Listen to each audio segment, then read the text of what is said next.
Alright, so it's another Saturday, which of course means it's another episode of Series 10 airing, and this is the first part of the two-part finale for this this year's series of Doctor Who, World Enough in Time. It's of course written by Stephen Moffat, and I have to say, when I was very nervous because this one is famously hyped up for having the John Sim Master coming back, who is a version of the Master that I don't really like, and for having the Cybermen come back, as in the Mondasian Cybermen, from the 10th planet and spare parts, and it had been rumored that it was going to be a sort of a genesis of the Cybermen rewriting spare parts. Well, it is sort of a genesis of the Cybermen, but it doesn't really rewrite spare parts because, one, this is just a random ship that's having Cybermen that you could easily sort of have it be both plot lines going on at around the same time, and I don't think we've actually gone to Mondas. We're just on this ship.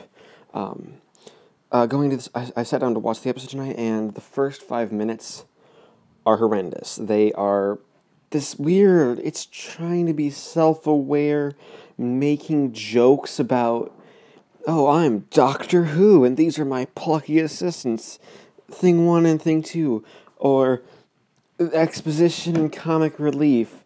Like, I guess that's the point they're going for. I mean, it's just a bit off, like, really, really off. Like, that's not how you're supposed to really write.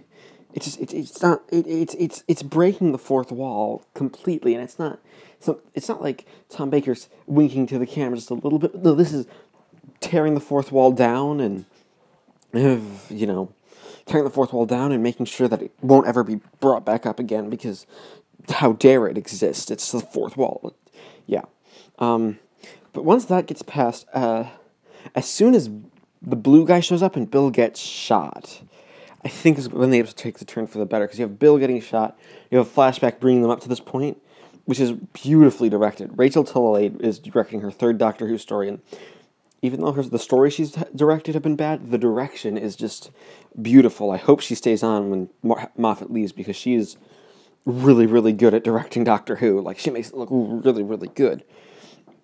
But you have Bill waking up in this hospital with a chest unit, meeting this guy who is obviously John Sim's master in disguise. I mean, it kind of feels like, at least this time, it maybe feels like they do seem to actually give an explanation for why the master's in disguise at the end. Like, oh, I was obviously, because I guess I think he's trying to get the spaceship towards Earth, and he's like, oh, well, you wouldn't want to recognize your past prime minister, even though that would have been 10 years ago, and Bill probably wouldn't remember.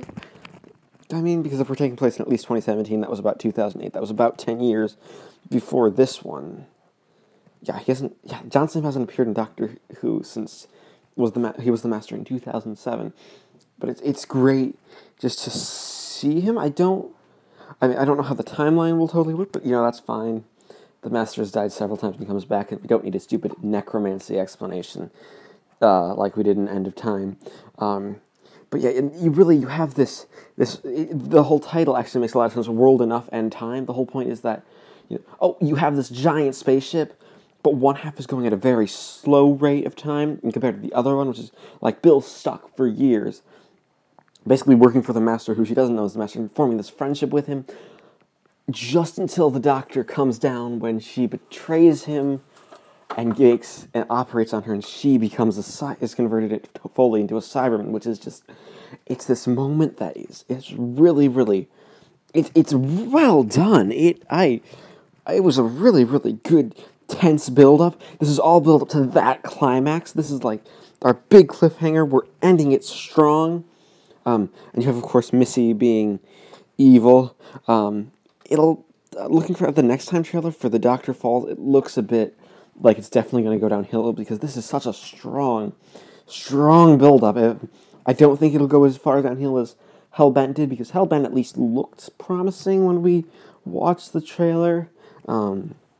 This one doesn't look as promising, so maybe we won't be too disappointed. I really hope we're not too disappointed, because we had a really, really good build-up for this one. I really enjoyed it. I have to say, I quite like that the Doctor's the Doctor's in it very, very marginally. Like, I like how it's focusing on Bill as she's like trying to get the Doctor to do it, and you have John Sims Master being, at the end he's being close to the Master. I'm gonna give him until the next episode just to see if he improves and plays a bit more Roger Delgado like in style, because what we have right now isn't necessarily everything. But I just say that the Cybermen, like, okay, the promotional calls are top notch, but they're the ones that just have the cloth over the face and their heads knotted up and are into like this weird IV bag thing. Their introduction and just all in this episode for them, they were really, really creepy. And I think it was really effective, just the way that they were introduced and they just sort of existed, and they just sort of did this stuff where it's like, ooh, we're creepy, we're here. I quite liked it. It was, overall, World Enough in Time is a very solid episode, much like how Heaven Sent was a solid episode and Dark Water was a solid episode. So you're noticing a pattern here. The last two finales have had really solid first episodes, but the back halves haven't been good.